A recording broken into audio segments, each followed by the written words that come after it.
Hi, this is Dave Griffin. Today we're talking about a mission called To Be or Not to Be. It's kind of an old one.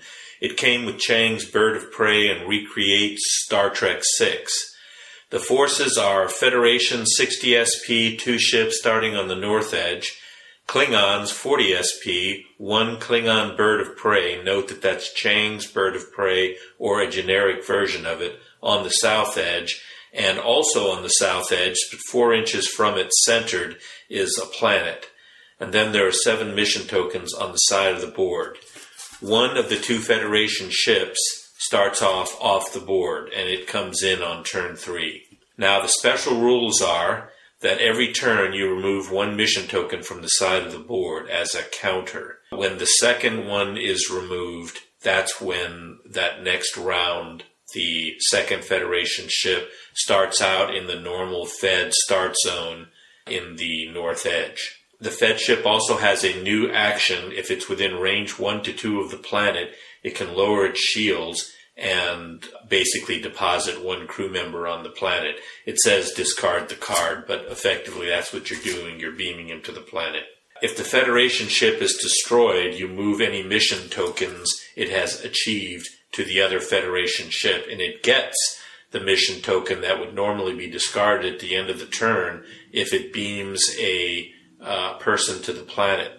Now, the game doesn't say this, but I suspect if you had both ships transporting somebody to the planet in 1 turn, you'd still only get 1 token because theoretically you're taking the token that would be discarded, but that's not clear.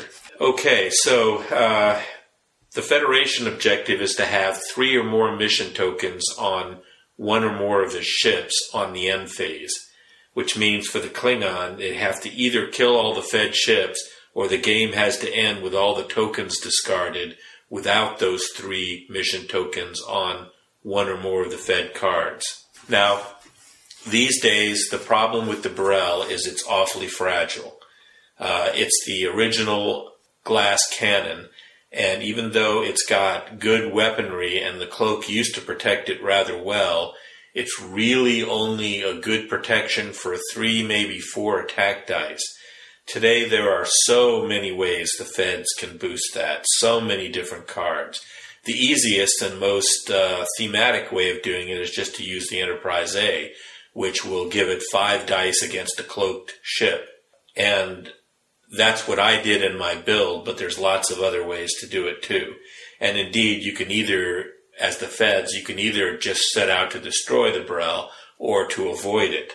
To destroy the Burrell, the Enterprise A seems like the best option. I used the Hathaway as backup. To avoid the Burrell, I still use the Hathaway as backup, but I use the NX-01 with lots of maneuver options. Remember that destroyed Fed ships transfer the mission tokens, but not the crew. So if you only have a total of 3 crew on both ships, then if you lose one of the ships before it transfers all of its crew, you lose the game. So there's that. And it is heavily luck dependent. The Klingons are often at the mercy of their rolls, and that is the case here. If they roll really, really well with their rolls, they can hurt the first ship badly, strip its shields if it's the Enterprise, or put too many Aux tokens on if it's the NX-01. But it really does depend on luck, and you can't count on good luck to win. I would say that this episode is probably just 3 stars. It's fun to play, but it's a lot more fun for the Feds than it is the Klingons, for whom it's very difficult to win. Not quite the Klingon Kobayashi Maru, but close. I would say that to give the Klingons a better chance, you should probably restrict the Federation to no ships or upgrades which give them more than 3 or maybe 4 attack dice. If you give them 3 attack dice, then they'll really be trying to deposit their crew on the planet before they get destroyed. If you give them 4 attack dice, there's a pretty good chance that they can fry the Burrell as well. And don't forget the extra attack die you get for range 1. That's what I think. I think it's worth playing. It's kind of a fun old mission, but it's been affected quite deeply by the cards we've gotten in the game since then. Thanks, and I'll see you again sometime.